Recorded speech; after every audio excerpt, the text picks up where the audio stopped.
السلام علیکم ورحمۃ اللہ وبرکاتہ. الحمد للہ والصلاۃ والسلام علی رسول اللہ. اما بعد.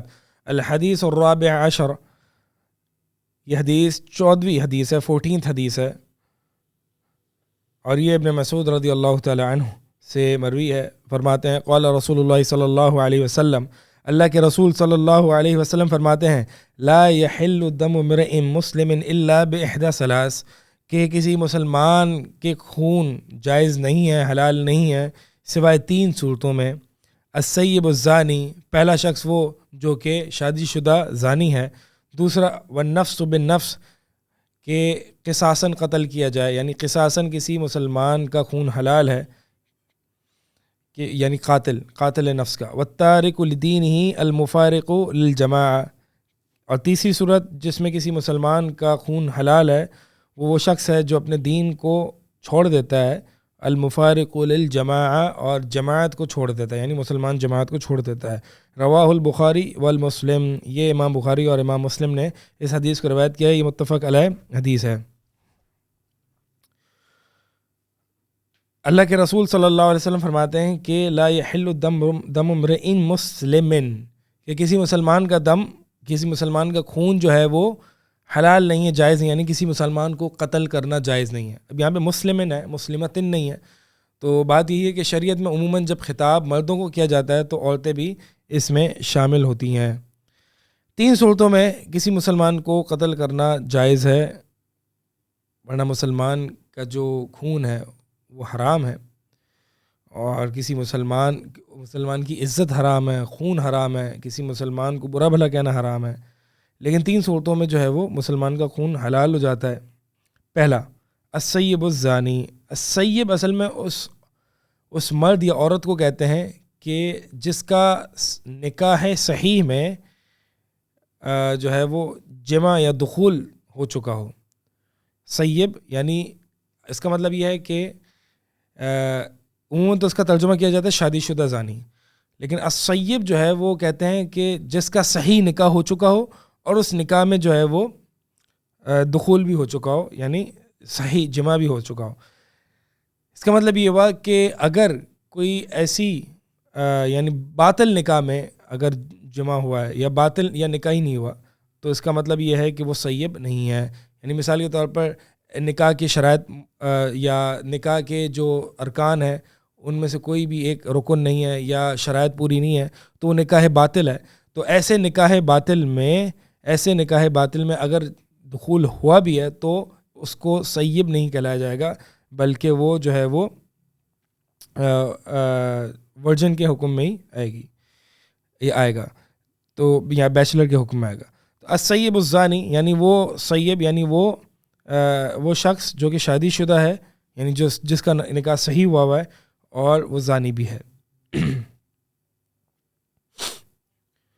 تو اس کو جو ہے وہ قتل کیا جائے گا. اب طریقہ قتل کا جو ہے وہ اللہ کے نبی صلی اللہ علیہ وسلم اور یہ شریعت میں مروی ہے کہ اس کو رجم اور سنسار کیا جائے گا، یعنی پتھر جو ہے وہ مارے جائیں گے، اور وہ بھی بہت زیادہ بڑے سائز نہ ہو کہ وہ بس فوراً سے مر جائے، بہت چھوٹے نہ ہوں کہ بہت دیر سے مرے، بلکہ وسط ہوں، درمیانہ ہوں، کہ اس کو عذاب جو ہے وہ اس کو عذاب بھی ملے اور فوراً سے بھی نہ مرے، اور جو ہے وہ اس کے جو گناہ ہے، جو جرم ہے، اس کا عذاب بھی ملے. تو یہ جو سیب زانی کی جو قتل کی ہے اس کی آیت بھی موجود تھی، لیکن یہ آیت جو ہے وہ اس کی تلاوت منسوخ ہو گئی ہے، لیکن حکم جو ہے وہ باقی ہے. الشیخ والشیخۃ اذا زنیا، کہ جب ایک شادی شدہ مرد اور عورت جب وہ زنا کریں تو ان کو رجم کرو، فرجموہما، تو ان پر رجم کرو. تو یہ آیت موجود تھی. اچھا، اب یہ جو حدود ہیں، یعنی جو رجم کی سزا ہے، یہ ہر عام بندے نے نہیں کرنی، بلکہ یہ حدود جو ہے وہ حاکم وقت جو ہے وہ کرے گا. اسی طرح اسی سے متعلق جو ہے وہ ہم جنس پرستی کی سزا ہے، لیکن ہم جنس پرستی میں سیب ہونے کی شرط نہیں ہے. جمہور اہل علم فرماتے ہیں کہ ہم جنس پرستی چاہے شادی شدہ ہو چاہے غیر شادی شدہ ہو، علی الاطلاق اس شخص کو قتل کیا جائے گا. اللہ کے نبی صلی اللہ علیہ وسلم فرمایا کہ جب تم کسی کو دیکھو کہ قوم لوط والا عمل کرے تو فقتل الفاعل والمفعول به، تو فاعل اور مفعول یعنی ہم جنس پرستی کرنے والا اور کروانے والا دونوں کو قتل کرنا ہے. اب یہاں پہ نہ سیب کی شرط ہے نہ جو ہے وہ باقرہ کی شرط ہے، بلکہ علی الاطلاق ہم جنس پرستی والے کو قتل کیا جائے گا۔ لیکن اس میں اہل علم نے اختلاف کیا ہے کہ آیا کہ قتل کیسے کیا جائے گا، جو ہے وہ اس کو لٹکایا جائے گا یا پھانسی دی جائے گی یا تلوار سے اس کا سر قلم کر دیا جائے گا یا سولی پر چڑھایا جائے گا یا اسی طرح رجم کی طرح جو ہے وہ اس کو سنسار یعنی اس کو زانی کی طرح سنسار کیا جائے گا۔ بہرحال اہل علم میں یہ اختلاف موجود ہے۔ پھر جو دوسری صورت جس میں کسی مسلمان کا خون حلال ہے وہ والنفس بالنفس، یعنی قصاصاً کسی کو قتل کرنا۔ ایک شخص ہے جس نے کسی مسلمان کو قتل کر دیا تو اس سے قصاصاً یا تو اس سے دیت لی جائے یا معاف کر دیا جائے یا پھر اس کو جو ہے وہ قصاصاً اس کو قتل کیا جائے۔ تو قصاص میں جو ہے وَلَكُمْ فِي الْقِصَاصِ حَيَاتٌ یا اُولِي الْأَلْبَابِ، کہ قصاص میں جو ہے اے عقل مندوں زندگی ہے، یعنی ایک شخص کا قصاص لینے سے بہت سے لوگوں کی جانیں بچ جاتی ہیں اور اس جرم کا جو ہے وہ خاتمہ ہو جاتا ہے کسی سوسائٹی میں، اگر قصاص کو اللہ کی ان حدود کو جو ہے وہ قائم رکھا جائے اور ثابت کیا جائے۔ لیکن یہ جو والنفس بالنفس ہے، اس میں اہل علم فرماتے ہیں کہ یعنی یہ تو اس میں تو حدیث بھی ہے کہ لا یقتل الوالد بولدہ، کہ ولد کو یعنی والد کو ولد بیٹے کے لیے قتل نہ کیا جائے۔ یعنی مثال کے طور پر ایک بیٹے کو اگر کسی والد نے قتل کر دیا تو قصاص والد سے نہیں لیا جائے گا۔ اسی طرح مسلمان کو کسی کافر نے قتل کر دیا تو مسلمان سے قصاص نہیں لیا جائے گا۔ یہاں پہ یعنی قصاص میں برابری ہونا شرط ہے، یعنی آزاد انسان ہو، مسلمان ہو اور والد بھی نہ ہو۔ تو اگر مسلمان نے کافر کو قتل کر دیا تو اس کافر کے لیے مسلمان کا قصاص لینا جائز نہیں ہے۔ اسی طرح اگر مالک نے غلام کو قتل کر دیا تو اس غلام کے بدلے مالک کو قتل نہیں کیا، آزاد انسان کو قتل نہیں کیا جائے گا، بلکہ برابری ہونا شرط ہے۔ تیسرا جو ہے وہ تیسری صورت جس صورت میں ایک شخص کو ایک مسلمان کو قتل کیا جائے گا وہ الطارق للدین ہی، دین کا چھوڑ دینے والا، جس کو مرتد کہتے ہیں۔ اللہ کے نبی صلی اللہ علیہ وسلم کی حدیث ہے کہ من بدل دینہ فاقتلوہ، کہ جو شخص اپنے دین کو تبدیل کر دے اس کو قتل کر دو۔ اس میں جو ہے وہ مرتد عورت اور مرد دونوں شامل ہیں، لیکن احناف کے ہاں جو ہے وہ عورتیں اس سے خارج ہیں، کیونکہ اللہ کے نبی صلی اللہ علیہ وسلم نے عورتوں کو قتل کرنے، عورتوں اور بچوں اور جو پادری ہیں جو اپنے عبادت گاہوں میں رہتے ہیں ان کو قتل کرنے سے اللہ کے نبی صلی اللہ علیہ وسلم نے منع فرمایا ہے۔ تو احناف کے نزدیک عورتوں کو قتل کرنے کی نفی یا عورتوں کو قتل نہ کرنے کا حکم یہ عام ہے، اور یہ جو ہے یعنی مرتد کو قتل کرنا یہ خاص ہے۔ تو کہتے ہیں کہ اگر مرتد عورت ہے تو ان کو قتل نہیں کیا جائے گا، لیکن بہرحال صحیح بات یہی ہے کہ اگرچہ عورتوں کو قتل نہ کرنا یہ عام ہے۔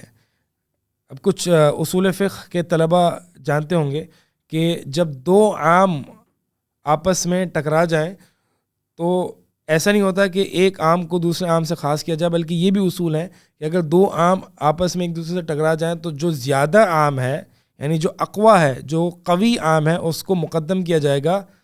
اور جو قوی عام کیسے پتہ چلے گا؟ مثال کے طور پر اس میں تخصیص جو ہے وہ زیادہ نہیں ہوگی، یعنی ایسا عام ہے جس میں تخصیص زیادہ ہے، یعنی ایک عام میں جتنی زیادہ تخصیص ہوئی ہوگی اتنا ہی وہ عام جو ہے وہ کمزور ہوگا، یعنی عموم میں کمی آئے گی، عموم اس کا ضعیف ہوگا۔ لیکن ایک عام ہے جس میں تخصیص اتنی نہیں ہوئی تو اس میں عموم جو ہے وہ زیادہ ہوگا اور قوی ہوگا۔ تو اللہ کے نبی صلی اللہ علیہ وسلم نے جہاں پہ عورتوں کو قتل کرنے سے منع کیا، اگرچہ وہ عام ہے لیکن اس میں تخصیص زیادہ موجود ہے۔ مثال کے طور پر زانیہ عورت کو قتل کرنا، یعنی اللہ کے نبی صلی اللہ علیہ وسلم فرما دیا کہ عورتوں کو نہیں قتل کرنا، یہ عام ہے، لیکن اس کی تخصیص کی گئی ان زانیہ عورت، یعنی زانیہ عورتوں کو قتل کرنا جائز ہے، ٹھیک ہے۔ اسی طرح قصاصاً قتل کرنا، یہ بھی تخصیص ہے اس عام کی۔ تو یہ عام کمزور ہے بنسبت اس عام کے جو اس حدیث میں ہے، اور وہ یہ ہے والتارک لدینہ، یعنی دین کو چھوڑ دینے والا۔ تو مرتد عورت یعنی ہر مرتد کو قتل کرنا یہ عام ہے، لیکن اس میں کوئی تخصیص نہیں ہوئی کہ فلاں مرتد کو قتل نہیں کرنا۔ تو لہٰذا یہ عام جو اس حدیث میں موجود ہے یہ اقوی ہے، یہ اولا ہے، تو اس کو مقدم کیا جائے، اور وہ جو عام ہے وہ زیادہ اقوی نہیں ہے لہٰذا اس عام کو لیتے ہوئے جو ہے وہ یہ بات کہی جا سکتی ہے کہ مرتد عورت ہو یا مرد دونوں کو ہی قتل کیا جائے گا۔ المفارق للجماع، جماع یعنی جماعت المسلمین، اصل میں دین اسلام کی جو مقاصد میں سے ایک مقصد یہ ہے کہ تفرقہ نہ ہو، یونٹی ہو، بھائی بندی ہو، اور لوگ مل کے رہیں، اسلامی اخوت ہو۔ تو جو بھی اس مقصد پر یا اس مقصد کو توڑنے کی کوشش کرے گا، اس کو خراب کرنے کی کوشش کرے گا، تو اس کو اس سے روکا جائے گا، یہاں تک کہ اس کے ساتھ لڑا بھی جائے گا، جیسے کہ خوارج ہیں۔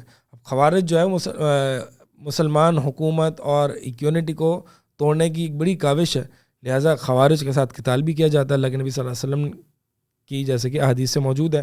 اسی طرح اگر ایک شخص ہے وہ مسلمان جماعت سے علیحدہ ہو جاتا ہے، یعنی اپنی بیعت کو جو ہے وہ نہیں لیتا اور علیحدہ ہو جاتا ہے، تو وہ گویا کہ ایک تفرقہ بازی کر رہا ہے اور وہ لوگوں میں تفرقہ ڈال رہا ہے، تو اس کو بھی قتل کیا جائے گا، مرتد ہونے کی بنیاد پر نہیں، صرف اس بنیاد پر کہ وہ مسلمانوں سے جو ہے وہ الگ ہو رہا ہے اور مسلمانوں کے حکمرانوں کے خلاف بغاوت کر رہا ہے۔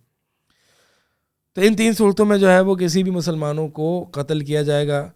اللہ تعالیٰ سے دعا ہے کہ اللہ تعالیٰ ہم سب کی حفاظت فرمائے۔ اقول قولی ھذا استغفر اللہ لی ولکم۔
السلام علیکم ورحمۃ اللہ وبرکاتہ. الحمد للہ والصلاۃ والسلام علی رسول اللہ اما بعد. الحدیث الخامس عشر، 15ویں حدیث اس ایپیسوڈ میں انشاءاللہ ہم کور کریں گے. یہ حدیث ابو ہریرہ رضی اللہ تعالی عنہ سے مروی ہے. رسول اللہ صلی اللہ علیہ وسلم نے فرمایا، من کان یؤمن باللہ والیوم الآخر، جو شخص اللہ پر ایمان لاتا ہے اور یوم آخرت پر ایمان لاتا ہے، فلیکن خیرا او لیصمت، تو اسے چاہیے کہ وہ اچھی بات کہے یا پھر خاموش ہو جائے. ومن کان یؤمن باللہ والیوم الآخر، اور جو شخص اللہ اور اس کے یوم آخرت پر ایمان رکھتا ہے، فلیکرم جارہ، تو اسے چاہیے کہ وہ اپنے پڑوسی کا اکرام کرے، اس کی عزت کرے. ومن کان یؤمن باللہ والیوم الآخر، اور جو شخص اللہ اور یوم آخرت پر ایمان رکھتا ہے، فلیکرم ضیفہ، تو اسے چاہیے کہ وہ اپنے مہمان کی مہمان نوازی کرے، اس کا اکرام کرے. بڑے ہی اچھے آداب بیان کیے جا رہے ہیں اس حدیث میں، اور بڑے ہی اچھے اخلاق اس حدیث میں بیان کیے جا رہے ہیں. نوٹ کرنے کی بات یہ ہے کہ آپ دیکھیں کہ اللہ کے نبی صلی اللہ علیہ وسلم ان اخلاقیات کو ایمان باللہ اور ایمان بالیوم الآخر پہ کس طریقے سے گراؤنڈ کر رہے ہیں. یعنی اس کی بنیاد کیا ہے، یعنی ان اخلاقیات کی بنیاد کیا ہے، ایمان باللہ و ایمان بالیوم الآخر. اور یہ بہت امپورٹنٹ بات ہے جو میں بھی کہنے لگا ہوں، اور وہ یہ ہے کہ دیکھیں، یہ جو اخلاقیات ہوتی ہیں، جھوٹ نہیں بولنا، سچ بولنا ہے، دوسروں کے ساتھ اچھا سلوک کرنا ہے، مہمان کی مہمان نوازی کرنی ہے، پڑوسیوں کا خیال رکھنا ہے، اور اچھی بات کہنی ہے، لوگوں کو مسکرا کے ملنا ہے، یہ ساری اخلاقیات وہ اخلاقیات ہیں جن کو معروضی اخلاقیات کہتے ہیں. یعنی یہ تمام تہذیبوں میں اور اقوام میں پائی جاتی ہیں. کوئی بھی اس بات کا منکر یا انکاری نہیں ہوگا کہ جھوٹ نہیں بولنا چاہیے، پڑوسیوں کا خیال نہیں رکھنا چاہیے. کوئی بھی اس بات کا منکر نہیں ہوگا. کافر بھی اس بات کا اقرار کرے گا کہ یہ سارے اچھے اخلاقیات میں سے ہیں، یہ سارے آداب میں سے ہیں، ان کو بالکل انجام دینا چاہیے. اور کافر بھی اسی لیے ہم دیکھتے ہیں کہ اخلاق کا مظاہرہ کرتے بھی ہیں. لیکن ایک مسلمان کے اخلاق میں اور ایک کافر کے اخلاق میں زمین آسمان کا فرق ہے. اور وہ یہ ہے کہ مسلمان کے اخلاق جو ہیں وہ ایمان باللہ و ایمان بالیوم الآخر پر پیوست ہوتے ہیں. یعنی ایک مسلمان کا جھوٹ نہ بولنا، سچ بولنا، پڑوسیوں کا خیال رکھنا، اچھی بات بولنا، اپنے بھائیوں سے مسکرا کر ملنا، ان تمام اخلاقیات کی بنیاد کیا ہے؟ ایمان باللہ و ایمان بالیوم الآخر. یہ بنیاد ہے. یعنی یہ ایک فرق کرتی ہے ایک مسلمان کے اور ایک کافر کے اخلاق سے. لہٰذا اگر ہم نے، ایک مسلمان نے کسی کو اخلاق کی طرف دعوت دینی ہے تو اس کو توحید اور اتباع سنت اور یوم آخرت، یہ جو فنڈامنٹلز آف اسلام ہے، یہ جو عقائد اسلام ہے، اس پر گراؤنڈ کرنا ضروری ہے. ورنہ اگر آپ لوگوں کو صرف یہ درس دیتے رہیں گے، مثال کے طور پر کہ آپ نے جو ہے وہ اپنے بیوی کے حقوق ادا کرنا ہے، آپ نے اپنے بچوں کے حقوق ادا کرنا ہے، آپ نے اپنے بچوں کا خیال رکھنا ہے، پڑوسیوں کا خیال رکھنا ہے، بس کیونکہ یہ اچھی چیزیں ہیں، بس تو یہ دعوت تو کافر بھی دیتا ہے، اس میں تو کوئی مسئلہ نہیں ہے. لیکن ضرورت اس بات کی ہے کہ ان اخلاقیات کو توحید پر، ایمان باللہ، توحید پر، یوم آخرت پر اور اتباع سنت پر گراؤنڈ کیا جائے. کیا مطلب ہے گراؤنڈ کیا جائے؟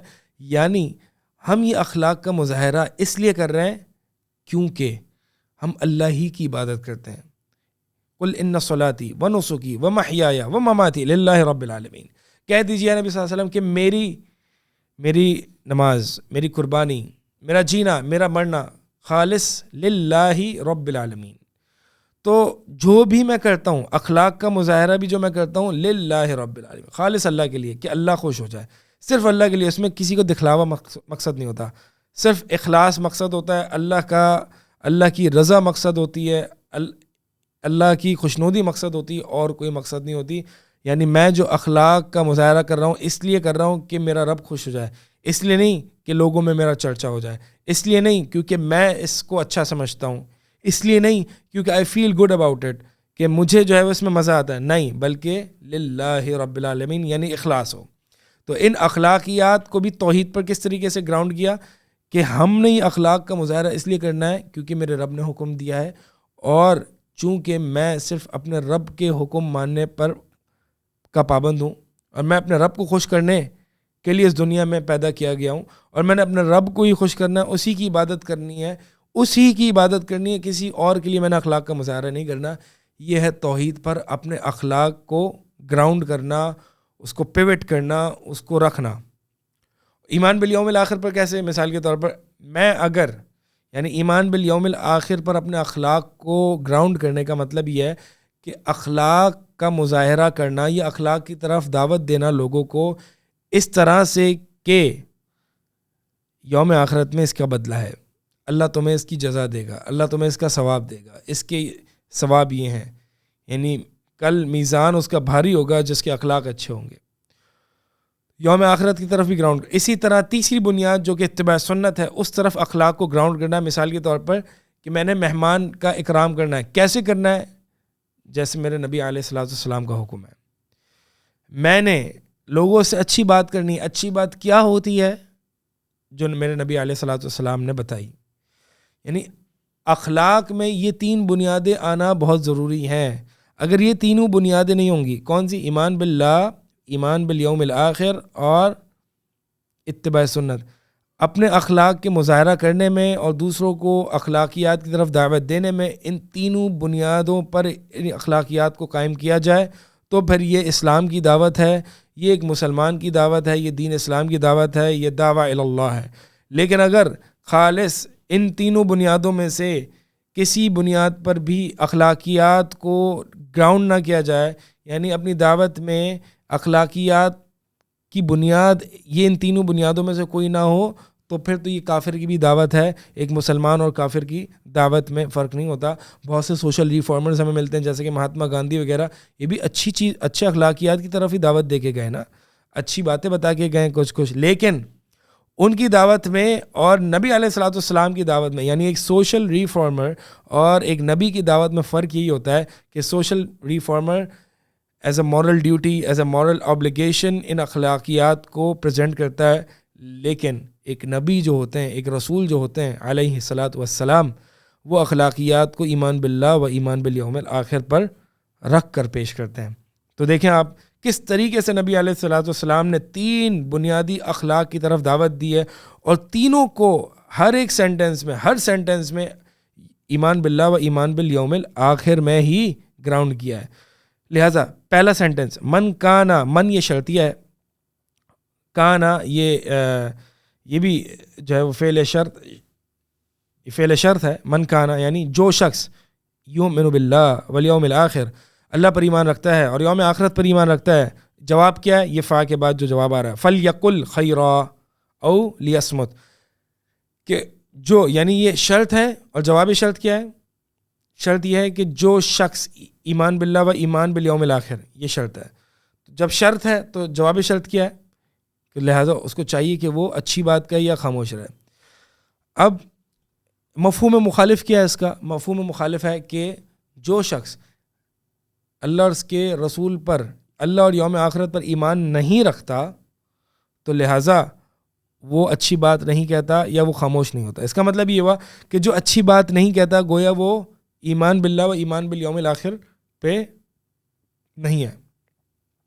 لیکن علماء اصولیون، یعنی جو اصول فقہ وغیرہ میں جو یہ مباحث ڈسکس کی جاتی ہیں، ان میں سے اکثر اصولیوں کے ہاں جو ہے وہ اختلاف ہے، یعنی اس بات میں اختلاف ہے کہ آیا کہ شرط میں مفہوم کا معنی ہوتا ہے یا نہیں. یعنی جہاں پہ جملہ شرطیہ ہو کہ ایک چیز شرط ہو اور جواب شرط ہو، تو وہاں پہ کیا مفہوم مخالف لیا جائے گا یا نہیں لیا جائے گا؟ امام شوکانی رحمہ اللہ فرماتے ہیں کہ لیا جائے گا بالکل، کہ شرط رکھی تو اسی لیے جا رہی ہے کہ شرط ہے، یعنی جو چیز اس چیز میں پائی جا رہی ہے تو یہ ہے.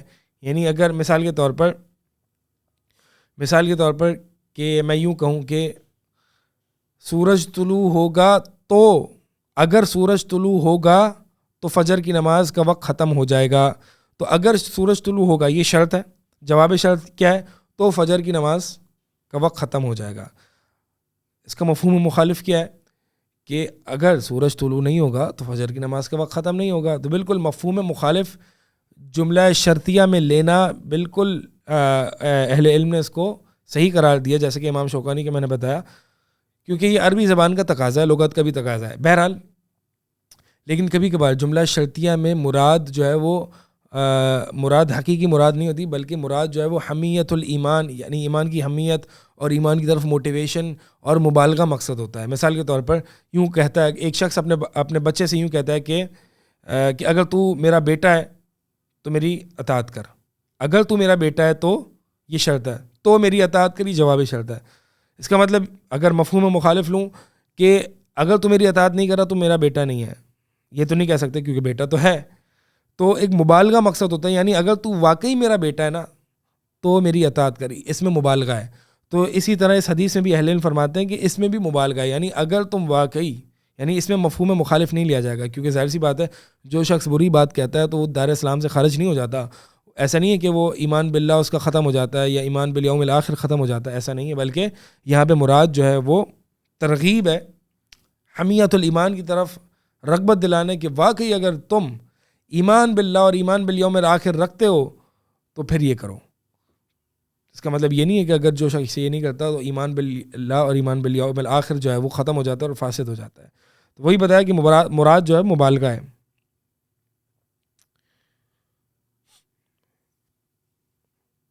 تو من کان یؤمن باللہ والیوم الآخر، جو شخص اللہ پر اور یوم آخرت پر ایمان رکھتا ہے، فلیقل خیرا، تو اس کے چاہیے کہ وہ اچھی بات کہے۔ فلیقل یہ امر کا صیغہ ہے، یعنی مضارع پر لام امر آیا ہے، یہ امر کا معنی دیتا ہے، تو وہ کہے، یہ چاہیے کہ اس کو یہ کہے، ضرور کہے، کیا کہے؟ خیر کی بات۔ اب اصول میں ہم یہ بھی پڑھتے ہیں کہ الامر للوجوب، امر جو ہے وہ وجوب کے لیے ہوتا ہے، یعنی جہاں پہ اللہ کے نبی صلی اللہ علیہ وسلم کے احکامات جو ہیں وہ صیغہ امر سے آئیں تو یہ اس کام کے واجب ہونے پر دلالت کرتا ہے، الا یہ کہ قرینہ موجود ہو جو اس وجوب کو استحباب کی طرف پھیر دے۔ یہاں پہ اللہ کے نبی صلی اللہ علیہ وسلم نے فلیقل، یہاں پہ بھی امر کا صیغہ ہے، تو یعنی اس کا مطلب یہ ہے کہ اچھی بات کہنا واجب ہے۔ یہ بھی ڈیپینڈ کرتا ہے، یہاں پہ قرینہ موجود ہے، یہ ڈیپینڈ کرتا ہے، مثال کے طور پر اگر وہ اچھی بات، ڈیپینڈ کرتا ہے کہ وہ بات کیا ہے۔ اگر وہ بات کہنا واجب ہے، مثال کے طور پر کہیں برائی ہو رہی ہے اور آپ قدرت بھی رکھتے ہیں، طاقت بھی رکھتے ہیں اس برائی کو روکنے پر زبان سے، تو پھر وہاں پہ خیر کی بات کہنا واجب ہے۔ لیکن اگر وہ بات کہنا مستحب ہے، مثال کے طور پر کوئی بھی نوافل یا سنت یا جو مستحب کام ہے ان کی طرف لوگوں کو رغبت دلانا ہے، تو اگر بات مستحب ہے تو پھر یہ فلیقل کا صیغہ بھی مستحب کی طرف دلالت کر رہا ہے، یعنی اس طرف لوگوں کو ابھارنا مستحب ہے۔ یا اگر وہ بات واجب ہے، وہ حکم واجب ہے تو پھر کہنا بھی واجب ہے، اگر حکم مستحب ہے تو کہنا بھی مستحب ہے، یعنی ایک ہی لفظ میں یہ احتمال موجود ہے کہ آیا کہ یہ امر وجوب کے لیے یا استحباب کے لیے۔ تو اس کو چاہیے کہ وہ خیر کی بات کرے۔ اس کا مطلب یہ ہے کہ کلام جو ہے وہ تین طرح کا ہوتا ہے، ایک جس میں خیر ہوتی ہے، ایک جس میں شر ہوتا ہے، اور ایک اس میں ایک وہ کلام جس میں نہ خیر ہوتی ہے نہ شر ہوتا ہے۔ تو یہاں پہ اللہ کے نبی صلی اللہ علیہ وسلم نے کہنے کی صرف ایک ہی صورت بتائی، یعنی منہ جب آپ نے کھولنا ہے تو صرف ایک ہی صورت میں کھولنا ہے، اور وہ کون سی صورت ہے؟ جس میں خیر ہو، یعنی باقی دونوں صورتوں میں منہ آپ نے بند رکھنا ہے، یعنی بہتر، یعنی اگر کلام مباح ہے، نہ خیر ہے نہ شر ہے، تو پھر اس کا خاموش رہنا بھی زیادہ اولا ہے، یعنی اس کو نہ کہنا۔ لیکن اگر ایک کام شر ہے، ایک کلام شر ہے، تو اس کو نہ کہنا واجب ہے، اس پہ منہ بند رکھنا واجب ہے۔ ایک کلام جس میں نہ خیر ہے نہ شر ہے، اس پر منہ بند رکھنا مباح ہے، لیکن منہ بند رکھنا زیادہ اولا ہے، مستحب ہے۔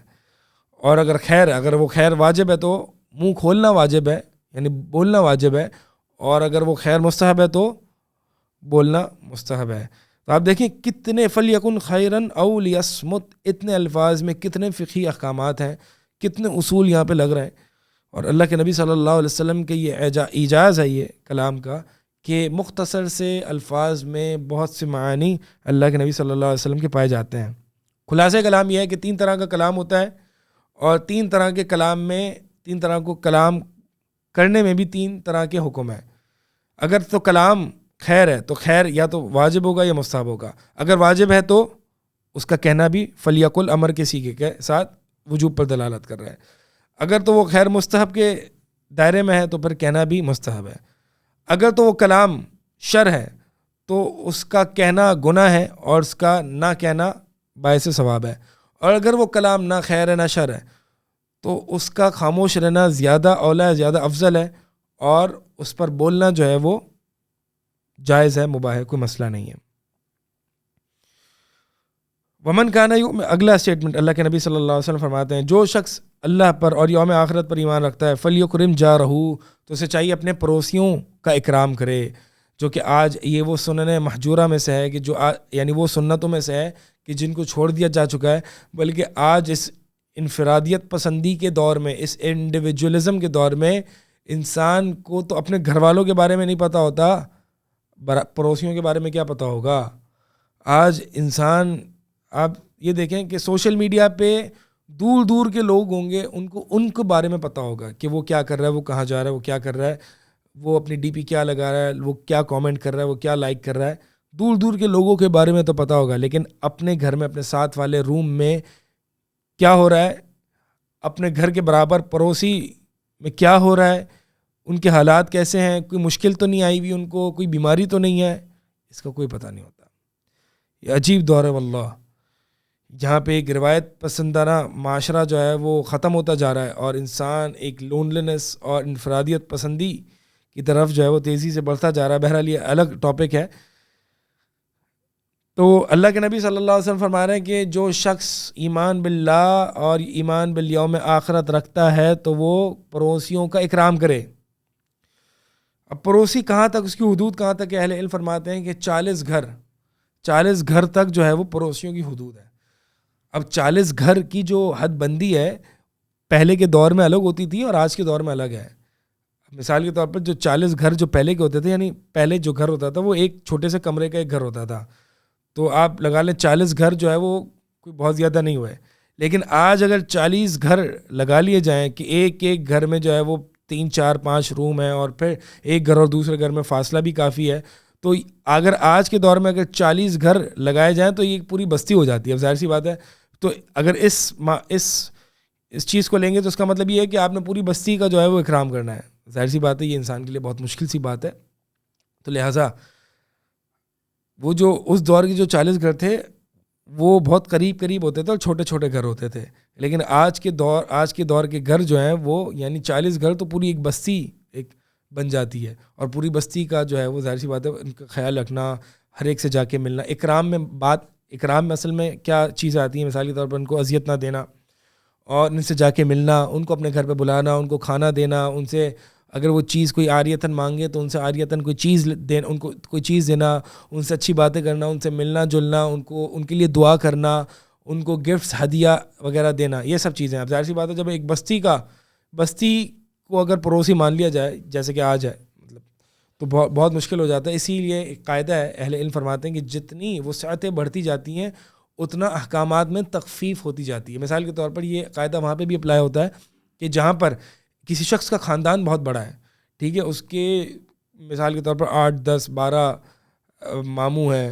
اور 5 6 تایا ہیں، 3 4 چاچا ہیں، تو اتنا بڑا خاندان ہے، تو وہاں پہ ظاہر سی بات ہے صلہ رحمی اس سے اتنی مطلوب نہیں ہے ایز کمپیئر ٹو وہ شخص کہ جس کے ایک ہی تایا ہیں اور ایک ہی ماموں ہیں۔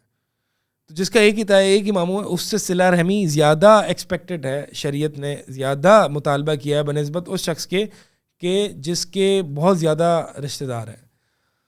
تو لہٰذا بات جو قاعدہ سمجھانا چاہ رہا ہوں کہ جتنی وسعت بڑھتی ہے اتنا احکامات میں تخفیف ہوتی جاتی ہے، اس قاعدے کو ذہن میں رکھتے ہوئے کہ یہ دین اسلام جو ہے وہ آسانی کا دین ہے۔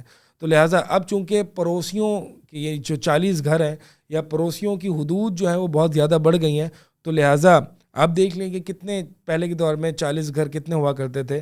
تو مثال کے طور پر اگر لے لیں کہ اگر کسی کا بنگلہ ہے تو اگر بنگلے کے اگلے 2 3 گھر اس طرف یا اس طرف اور آگے کی طرف جو ہے وہ دیکھ لیں تو یہ سارے پڑوسی میں کاؤنٹ ہوں گے۔ اسی طرح اگر فلیٹس ہیں تو فلیٹ میں دیکھ لیں کہ اوپر نیچے کے 1 2 3 4 فلورز ہوں، یا ایک ہی اپارٹمنٹ کے جو ہے وہ تقریباً آس پاس کے 6 7 گھرانے ہوں یا 4 5 گھرانے ہوں، تو یہ انشاءاللہ پڑوسیوں کے حقوق میں آتا ہے۔ یعنی مقصد سمجھانا یہ چاہ رہا ہوں کہ جتنا قریبی پڑوسی ہے آپ کا اتنا ہی حق زیادہ ہے۔ تو مثال کے طور پر ایک فلیٹ ہے، فلیٹ آپ کے پڑوسی آپ کا ایک وہ گھر ہے وہ برابر میں بالکل، تو اس سے زیادہ میل جول، سے زیادہ بات چیت، اس کے لیے زیادہ دعائیں، اس کا زیادہ اکرام زیادہ ضروری ہے بنسبت اس پڑوسی کے جو آپ کے اوپر ہے۔ ہمارے یہاں نیبرز کو سمجھا جاتا ہے کہ وہ گھر جو ہمارے بالکل برابر ہو، نہیں ایسا نہیں ہے، اس کی بھی برابر نیبر ہے، لیفٹ رائٹ دونوں طرف ہے، آگے پیچھے اوپر نیچے ہر جگہ جہاں پہ گھر ہیں، جہاں پہ فیملیز رہتی ہیں وہ نیبرز ہی ہیں۔ تو بہرحال یہ حد بندی جو ہے وہ میں نے آپ کو بتا دیا کہ پرانے دور میں جو ہے اس طرح سے ہوا کرتی تھی، تو آج کے دور میں آپ اسی سے اندازہ لگا لیں. ڈیپینڈ کرتا ہے کہ کون سی سوسائٹی ہے، کس طرح کا معاشرہ ہے، کس طرح کا گھر ہے، بنگلہ ہے، فلیٹ ہے، جھوپڑی ہے، کیا ہے، ڈیپینڈ کرتا ہے. تو ہر بندہ جو ہے وہ اس اعتبار سے جو ہے وہ اپنے آپ پر، اپنے گھرانے اور اپنے پڑوسیوں پر قیاس کر لے. تیسرا اسٹیٹمنٹ جو ہے وہ اللہ کے نبی صلی اللہ علیہ وسلم نے فرمایا، اور وہ یہ ہے کہ ومن کان یؤمن باللہ والیوم الآخر، جو شخص اللہ پر اور یوم آخرت پر ایمان رکھتا ہے، فلیکرم ضیفہ، تو اسے چاہیے کہ وہ اپنے مہمان کی مہمان نوازی کرے، ان کا اکرام کرے. مہمان نوازی کرنا یہ بھی آج کے دور میں جو ہے وہ ایک تکلفانہ ایک سمجھا جاتا ہے کہ مہمان آتے ہیں تو لوگوں کے چہروں پر جو ہے وہ ایک ناراضگی کا اظہار ہوتا ہے کہ یار یہ کیوں آ گیا، ان کو ٹائم دینا پڑے گا، ان کے ساتھ بیٹھنا پڑے گا. نہیں، مہمان جو ہے وہ ایک ملنا جلنا اور ہونا چاہیے، مہمانوں کا اکرام ہونا چاہیے. مہمان اگر تو ایسے اب پہلے کے دور میں اصل میں ہوتا یہ تھا کہ اگر دوسرے شہروں سے یا دوسرے ملکوں سے مہمان آتے تھے تو پہلے اس طرح کی ہوٹلز اور اس طرح کا بندوبست یا گیسٹ ہاؤسز کا نہیں ہوتا تھا، تو عموماً مہمان کو جو ہے اپنے گھر میں ٹھہرایا جاتا تھا. تو پہلے دن کی مہمان نوازی جو ہے، پورے دن کی مہمان نوازی واجب ہے. ایک ہوسٹ پر پورے دن کی مہمان نوازی، یعنی اس کو اپنے گھر میں رکھنا، اس کو کھانا کھلانا پلانا، یہ واجب ہے. پھر اس کے بعد جو ہے مستحب ہے، اگر وہ کرنا چاہے تو ٹھیک ہے.